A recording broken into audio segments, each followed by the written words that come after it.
92% of households that join Peloton early in the year are still active a year later. Yeah, if you like cycling to EDM. Not just EDM. Try cycling to Broadway hits, take a scenic hike in Iceland on our treadmill, or row to some 80s jams. Because I have so much free time. Whether you have 30 minutes or just 5, Peloton can fit any schedule. 92% stick with it. So can you. Try Peloton tread, row, or bikes risk-free with a 30-day home trial. New members only. Not available in remote locations. See additional terms at onepeloton.com/home-trial. Hey guys, welcome to the Birdbrain podcast, where the goal is to rise above it all, stay elevated, create that infinity, and up your you.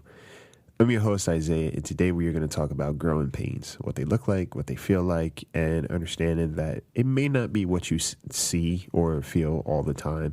It is not all bad. So yeah, stay tuned. If you like what you hear, you're on iTunes. Do us a favor. Head over to iTunes, subscribe, comment, and review, because it goes a long way and it just makes the podcast itself more accessible to other people who may not know about us just yet. Also, if you want to support the podcast further and you want to get some perks in return, you can head on over to Patreon, the Birdbrain podcast at patreon.com, patreon.com/the Birdbrain podcast. And you can donate, you can contribute, and there are different tiers. The tiers are going to start changing soon because there's some things I realize I want to do differently. So if you see some changes in the mix while you're on there, just stay tuned, because there are better things coming. Better things are always on the way. So yeah, guys, get comfortable, get a pen and paper, stay tuned. Rise above it all.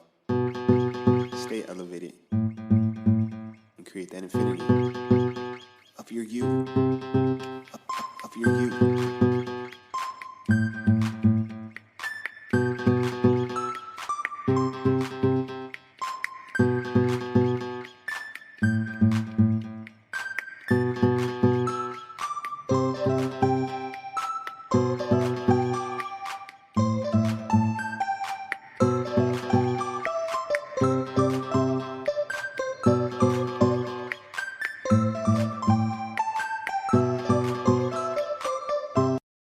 Hey guys, what's up? How's your week, or how was last week? California's been crazy. There's been little fires going on. Yeah, changes in weather, changes in a little bit of everything, and growing pains. You know, when you hear growing pains, we all have them in different ways. But I think having a different perspective on what they are and what they look like is vital. And it just helps you grow a little bit more. So, where do I start? So last week was pretty dope for me, because I got a chance to film. It's been a while since I've done that. And, you know, as an actor, filmmaker, all those things, it's like the need or the want to do it more often is there. But actually just doing it is a different story. So last week, a couple of times last week, I had the chance and opportunity to do multiple small projects, but funny, enjoyable, and working with great people. And I was like, man, I miss this. You know, this feels good on me. And you know, when you are constantly going through the motions of life, you get sometimes, you know, the things that matter to you, the things that are important to you kind of fall by the wayside, and they shouldn't, you know, but your primary obligations take a front seat, and the things that you enjoy kind of take a back seat. Now, when it comes to filming and all those things, they're kind of in tandem with just me and my career. So the fact that it doesn't happen more, is no bueno. But I will say, so with 2 months left of this year, can you believe? 2 months left of this year, I would honestly say that where I started this year and where I am now is night and day. And, you know, at first you feel like, oh man, I'm not making any changes or there's nothing happening. But then you have to break it down a little bit better and take a look at, you know, what have you been doing throughout the process and what has been happening throughout the process. So the beginning of this year, I asked for my word. Every year I have a word to start the year off. And I believe this year was clarity. I asked for clarity, right? I think clarity was my word. So the way it's kind of happened is that there's been clarity in terms of communication for me, clarity in terms of the things I'm not doing, what I may be doing to sabotage myself, and also clarity in terms of what's important. So I don't know, regardless of what your belief system is, but we all always ask, you look to the sky or you pray at night and you just ask for, hey, please just grant me with something different, something better. And I don't want to be in this situation I'm in currently because I want to be better. Like, I want something to be better. So you pray, you ask the universe for signs. If this situation isn't working, give me a sign. If I should be doing something else, give me a sign. If this is right for me, give me a sign. So we ask for that, and then the signs just come, but we're like, nah, that's not the sign I wanted out of it. It's like, no, maybe there's another sign. I'll look past this one. That's not it. It's important now that the year is ending. It's important to kind of look back a little bit in your head and in your mind and see what has transpired over the year so far. For me, the changes have been big, primarily dealing with people for me. People, and I think the tribe, you're always going to deal with that. Unless you're not really a social person. Now, for me, it's like, I ebb and flow. Like, I'm a social person in the sense of like, I have people around me. I have connections that I cultivate and just make it a point to grow. But this year really showed me my own patterns that I got to work on. Not so much the other person, because people are people and people are going to do what they do. People are going to do what they are used to doing. I myself, I am people. And there is a certain way in life that I operate that may not have been the most conducive for all these years, or it just may have been reinforcing and recreating certain things that I wanted to get rid of. Now, whenever you hear about growing pains, you immediately think in one way or another, it's like your bones hurt, your joints hurt, all those things hurt, which is true because it means you're growing. But also, too, if you're ever in situations that really are visceral, it really kind of evoke certain emotions, whether it's frustration, whether it's anger, whether it's sadness, hurt. Those are all situations you need to pay attention to, because the lesson and the growth is in that situation and how you handle it. For me, communication. I am a person that my goal has been to communicate more, especially what I'm thinking and feeling. Now, I would typically, I usually let things slide. I'll let things ride out, let things slide, and I'll, try to figure out a way to see it in a different light without kind of rustling any feathers. In layman's terms, like, I apologize for other people and things that they do. Up until recently, I've changed. I've changed in a big way, because now I am having conversations about things that just don't sit well with me. And instead of me worrying about how the other person is going to perceive it, I'm recognizing it's like, look, here's the deal. If you're in a situation where you feel like there's a lopsided exchange of respect and reciprocation, have a conversation. Not for them, but for you. You need to allow yourself to be in a vulnerable space just to see what you do, how you handle it, and what's on the other side of it. So for me, I've been communicating a lot more, and I haven't been, I'll be tactful about it, but I'm not sugarcoating anything. So if there's something that doesn't sit well with me, I'm addressing it. And I have that conversation with the person, and I'm like, look, here's what's going on. There's a lack of respect. There's a lack of this. What do we do from here? And the reason I started doing that is because I've realized that the relationships that I've had in my life for quite some time are patterns that I've created and people that I have been drawn to because it feels familiar. Not always good, but very familiar. It doesn't feel good, but it feels very familiar. And, a lot of times we don't realize that we are creating this space in our lives for people that are just reinforcing certain things that we want to grow from. You don't realize it because it's like, well, it feels normal for me.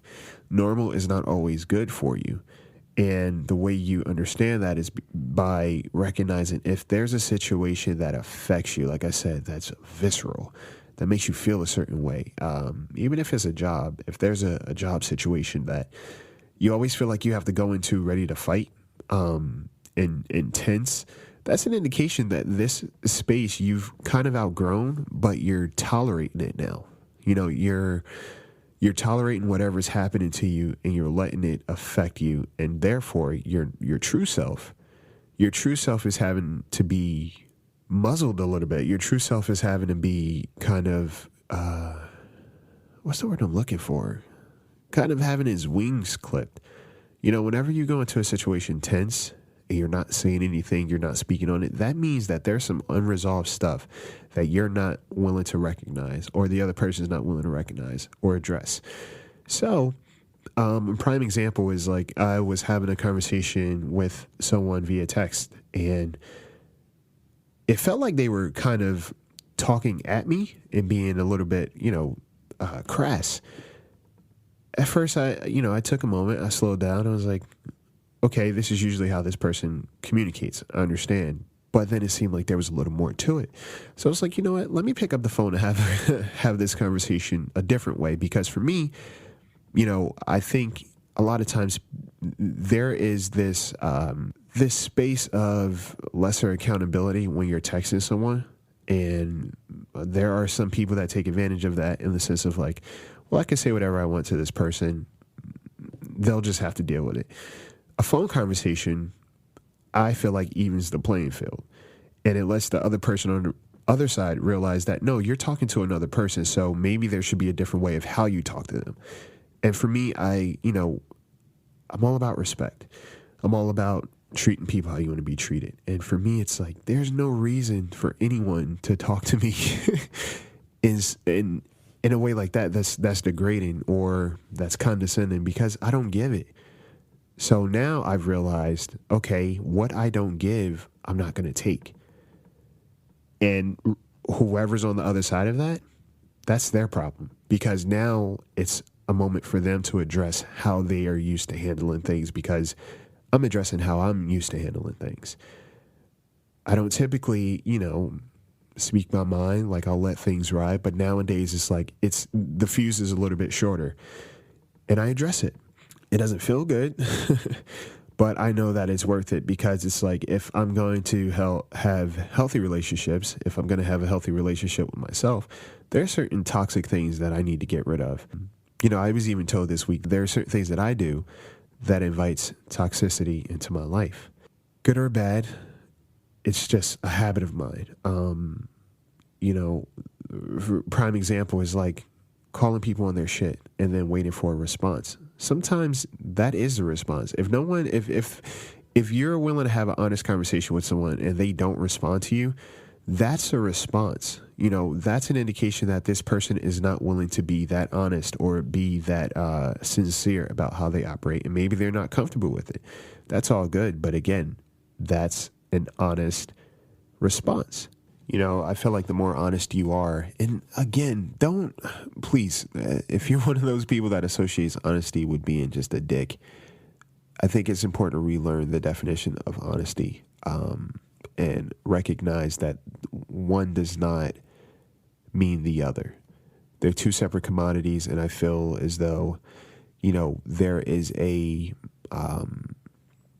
being a dick is kind of put in sheep's clothing and mask this honesty. No, you don't have to be rude or condescending or crass or just brash to be honest. There are different ways to go about doing that. And I will say, it's like, if you're the type of person that, you operate from that place, understand and recognize that however somebody responds is their level of response and is their patterns and what they're used to. We cannot constantly go through the world and go through life saying that, well, that's just how I am, and you have to treat me in a certain way because that's just how I am. No, everybody is equal to the same opportunities. Everybody has the same opportunities in terms of communication. And if you're going to be that way, then you have to be ready and be prepared and be well equipped to be on the receiving end of it. And I don't think people always are. So yes, communication, as simple as it is, it's left out. And I'm guilty of it too. I don't always talk about things. And I'm learning to talk about things more. And it's funny because I'm grabbing my my neck right now. And it's a reminder for me to speak my piece. Speak my piece a little bit more, and regardless of where the cards fall, it's all good. And the reason why it is all good is because up until this point, I realized I've been very self-reliant, self-sufficient. So there's no need for a company that is not conducive. There's no need for me to have relationships that are, I guess, taking more than what they're bringing into a situation. Like, you got to say screw it sometimes and understand that familiarity and normalcy is not good for your growth. So when it comes to growing pains, again, things that hurt, things that challenge you, things that require a new you're going to go through some work, and it's not going to be a linear process. You're going to go through humps. You're going to be met with certain challenges that really force you to step out of your comfort zone. You're going to have to do things a little bit different. You're going to have to change your mindset. You're going to have to change your interpretation. You might just have to drop everything that you have at this moment and leave. So I've been kind of experiencing all levels of that. Just dropping things, stop, dropping, and rolling. And it's interesting. It's not always the most, it's not smooth, but I think for me, it's like I've been through the way life has been for me. I've been forced to always see what the lesson is in a situation, what the lesson is in a person, and understand that anything I leave or walk away from at this point, there's something else waiting for me. But it's forcing me to it's forcing me to drop a lot of things, even if it's my own habits, even if it's my own self-sabotage. You have to start seeing yourself in a different way to get different results. And for me, that's been huge. I have to start seeing myself a little bit better so I can get better. There's no way in hell you're going to have this scarcity mindset and then expect abundance. I don't think it works like that. It's communication is what you're communicating to the world. Like I said, regardless of whether you pray at night, whether you talk to the universe, if your inner peace and your inner space is not congruent with what it is that you are seeking, you're going to have to go through things first that reinforce the person you need to become to get the things that you want to get. It's all a formula, and it's all a process. And again, that's what I've been learning. And for me, my biggest thing has been like, dude, you got to recognize you first, and then you move from there. You got to stop doubting yourselves, to stop playing it safe, like my mom said, and stop playing it safe across the board. If something doesn't feel right, have that conversation. If you want to do something dope, do something dope. But really go for it. Put yourself into everything that matters to you. Put yourself into a situation that's important to you. And I swear to you, you will come out a different person on the other side if you're willing to have an uncomfortable moment. Just an uncomfortable moment is going to change your life in such a big way. And again, when you ask, for a sign, whether you pray, whether you ask the universe, whether you talk to a tree, you ask for, hey, give me a sign if this thing is for me. Give me a sign if I should be doing something else. Give me a sign if this person is good for me. Give me a sign if this person doesn't belong in my life. And then wait, breathe on it. Ask the question, take a deep breath, and just go on about your life. Because I promise you, the answers have come in one way or another, and they will pop up. But you can't dodge an answer just because it doesn't look like the way that you want it to come to you. You have to accept whatever it is that you asked, and how it's being delivered to you. And a lot of times, you're going to be put in situations that require you to grow to get the thing that you want to get. Again, like I said, for me, it's been self-worth and recognizing who I am and how I go about things and what I need to do to get some new things in my life, and stop repeating toxic patterns, getting rid of very toxic patterns, people, places, and things, just getting rid of it and changing my flow and changing how I navigate and changing what I welcome into my life, because those things all matter and they definitely affect your progress. So with that being said, I hope you guys have an amazing week. I hope you pay attention to the signs when they are presented to you. Whenever you ask a question, ask it, breathe, then go on about your day. Say thank you too. And just recognize if there's anything in your life right now that doesn't feel right and you're tensing up and you're kind of, what's the word? You're not expanding, but you're contracting a little bit. Recognize that that's a moment of growth that you are not leaning into. Recognizing that your authentic self and who you truly are is being stinted because of the situation you're in. Be willing to grow and be willing to take a different step and just see how that sits on you. All right. I hope you guys have an amazing week. Hit me up. Hit me up on iTunes. Hit me up on Instagram. Hit me up on Twitter at the Birdbrain Podcast. Come hang out in the Podcast Junkie community on the Discord server. You can even shoot an email at the birdbrainpodcast@gmail.com. You can listen to us anywhere you listen to podcasts, and also we're on YouTube. So change. I hope you guys have an amazing week, and take flight.